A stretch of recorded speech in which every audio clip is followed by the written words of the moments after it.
Prioritaire est une association qui a pour mission d'aider chacun à réduire son empreinte écologique par des conseils concrets à la fois dans l'habitat et dans les déplacements. Nous nous adressons à tous les publics, que ce soit des particuliers, des professionnels ou des collectivités locales. Nous sommes ici dans un bâtiment qui s'appelle la Maison pour la Planète et qui est un bâtiment exemplaire. C'est un bâtiment à énergie positive, c'est-à-dire qu'il produit plus d'énergie qu'il n'en consomme. Le principe pour arriver à un bâtiment très performant comme celui-ci, c'est tout d'abord de réduire les besoins à la base. Par une bonne isolation, par une conception simple et compacte, et puis par la performance des systèmes de production, de chauffage et de renouvellement d'air, on arrive à vraiment réduire les besoins de consommation en énergie.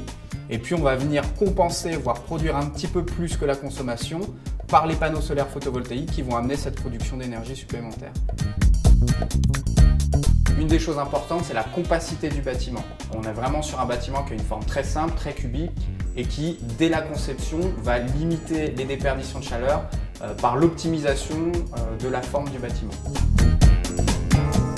La Maison pour la Planète est un bâtiment en ossature bois sur laquelle on est venu apporter des fortes épaisseurs d'isolant afin d'obtenir une enveloppe très performante et qui va perdre très peu de chaleur. Sur l'ensemble du bâtiment, nous sommes équipés en triple vitrage afin là aussi de limiter les déperditions de chaleur au niveau des vitrages. Le principe de la ventilation double flux, c'est d'avoir un double réseau de ventilation. D'une part, on va extraire l'air vicié qui peut contenir des odeurs ou des humidités à l'extérieur du bâtiment et cet air vicié va croiser l'air frais rentrant dans un échangeur, ce qui va permettre d'échanger la chaleur de l'air qu'on va extraire qui est chaud pour préchauffer l'air de l'extérieur qui est froid et réduire ainsi les besoins en chauffage. On est ici au cœur de la Maison pour la Planète avec la pompe à chaleur géothermique qui est le système de chauffage. Donc la pompe à chaleur géothermique, elle va capter l'énergie qui est dans le sol via un réseau de canalisation dans lequel circule de l'eau qui monte jusqu'à cette pompe à chaleur. La pompe à chaleur va élever le niveau de température de l'eau et la redistribuer dans les planchers chauffants, donc ici sous nos pieds au premier étage et également au rez-de-chaussée du bâtiment.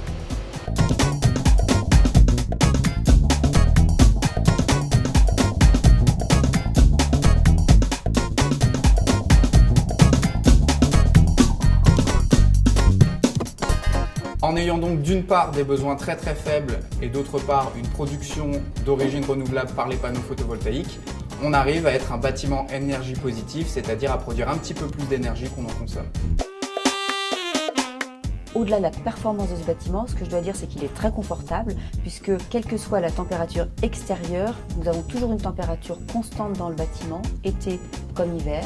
Nous avons également un éclairage naturel constant, c'est-à-dire que nous travaillons pratiquement sans éclairage artificiel. Et ça, c'est vraiment agréable. Ce bâtiment, nous l'avons inauguré en 2009 et depuis, nous le faisons régulièrement visiter, que ce soit par des écoles, des collectivités ou des entreprises qui viennent voir comment il fonctionne et qui viennent surtout pour s'en inspirer pour eux-mêmes partir sur des projets de bâtiments neufs performants ou de rénovation. C'est d'ailleurs tout l'esprit de la campagne Porte Découverte qui vise à échanger des bonnes pratiques, à diffuser les savoir-faire et surtout à donner envie d'aller vers ce type de projet.